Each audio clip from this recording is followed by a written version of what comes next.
I'm pretty sure during the morning meeting I asked Robert to kind of pitch a lowball sermon today, and I don't think that barn burner counts, but thank you for those good words. Recently, I saw my heart beating in real time. I heard it, too, that amazing lub-dub beat. I was astonished at the miracle that pushes each of us through every day. But the reason I was seeing it was not so amazing or miraculous.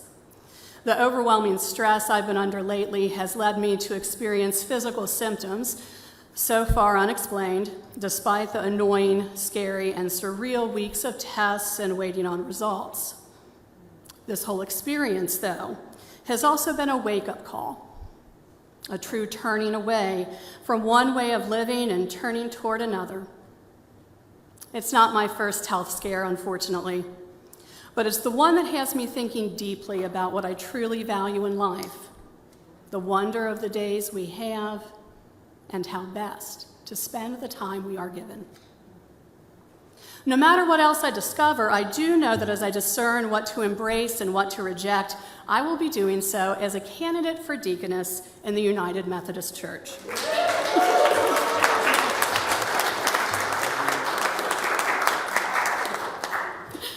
A lot of you may already know about the calling of Deaconess Home Missioner through Bobby Rudock's journey, but to give a quick summary for anyone who doesn't, a deaconess or home missioner is a lay person in the church who has responded to a call to be in a lifetime relationship in the United Methodist Church, living out their vocation in ministries of justice, love, and service.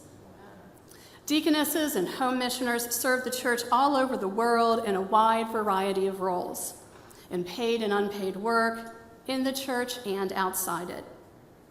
I am so grateful to be on this journey with fellow Cliftonites Jim Bodle and Leland Spencer, too. So what does any of this have to do with stewardship, with money, and asking you to consider giving to support Clifton United Methodist Church in this new year? It's this. If there's one thing I've learned in my experience so far as a candidate for deaconess, in the classes I've taken in person and online, in the readings I've done, and in the papers I've written, it's the importance of community. Whether in shaping my understanding of the idea of calling or in understanding the past, present, and future of the United Methodist Church, it's all about community. I've also learned about the importance of this community here at Clifton. In our day-to-day life as a church community, we may not think about it much. When we're trying to figure out who's going to cut the lawn this week, when we're bringing in snacks for the table in the back between services, when we're practicing a particularly challenging piece for choir or bells, or when we're helping a young person with a tough question about faith. But we are so very fortunate to have this community. When we pause and reflect, as I had a chance to do this summer, in reading and studying and spending time with other candidates from all around the United States, Clifton is a very special place. In reading many of the materials we used to prepare for my first class this summer, I noted so many times, we already do that at Clifton. And my heart, indeed, was strangely warmed.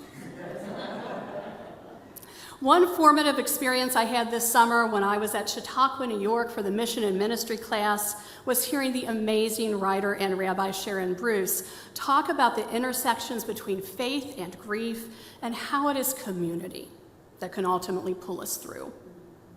Her book, The Amen Effect, is subtitled Ancient Wisdom to Mend Our Broken Hearts and World. One example of this ancient wisdom she cites is a Jewish pilgrimage practice at the Temple Mount in Jerusalem.